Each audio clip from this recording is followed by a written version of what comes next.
ओम अथ नारदीय शिक्षायां प्रथमे प्रपाठके द्वितीया कंडिका। सामवेदे तु वक्ष्यामि स्वराणां चरितं यथा।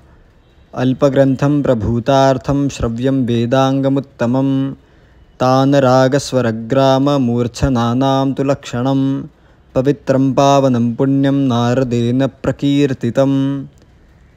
शिक्षामाहुर्द्विजातीनां ऋग्यजुस्सामलक्षणम्। नारदीयमशेषेण निरुक्तमनुपूर्वशः। सप्तस्वरास्त्रयो ग्रामा मूर्छनास्त्वेकविंशतिः। ताना एकोनपञ्चाशदित्येतत्स्वरमण्डलम्। षड्जश्च ऋषभश्चैव गान्धारो मध्यमस्तथा। पञ्चमो धैवतश्चैव निषादः सप्तमस्वरः। षड्जमध्यमगान्धारास्त्रयो ग्रामाः प्रकीर्तिताः। भूलोकाज्जायते षड्जो भुवर्लोकाच्च मध्यमः। स्वर्गान्नान्यत्र गान्धारो नारदस्य मतं यथा। स्वररागविशेषेण ग्रामरागा इति स्मृताः। 20 मध्यमग्रामे षड्जग्रामे 14। तानान् 15 गान्धारग्राममाश्रितान्।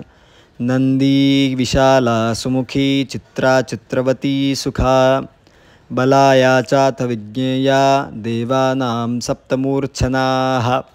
आप्यायनी विश्वभृता चन्द्रा हेमा कपर्दिनी। मैत्री च बार्हती चैव पितॄणां सप्तमूर्छनाः। षड्जे तूत्तरमन्द्रा स्यादृषभे चाभिरुद्गता। अश्वक्रान्ता तु गान्धारे तृतीया मूर्छना स्मृता। मध्यमे खलु सौवीरा ऋष्यका पञ्चमे स्वरे। धैवते चापि विज्ञेया मूर्छनात्तुत्तरायता। निषादे रजनी विद्यादृशीणां सप्तमूर्छनाः। उपजीवन्ति गन्धर्वा देवानां सप्तमूर्छनाः। पितॄणां मूर्छनाः सप्त तथा यक्षा न संशयः।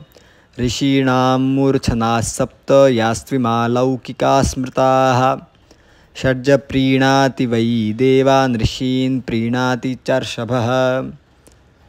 पितॄन् प्रीणाति गान्धारो गन्धर्वान् मध्यमस्वरः।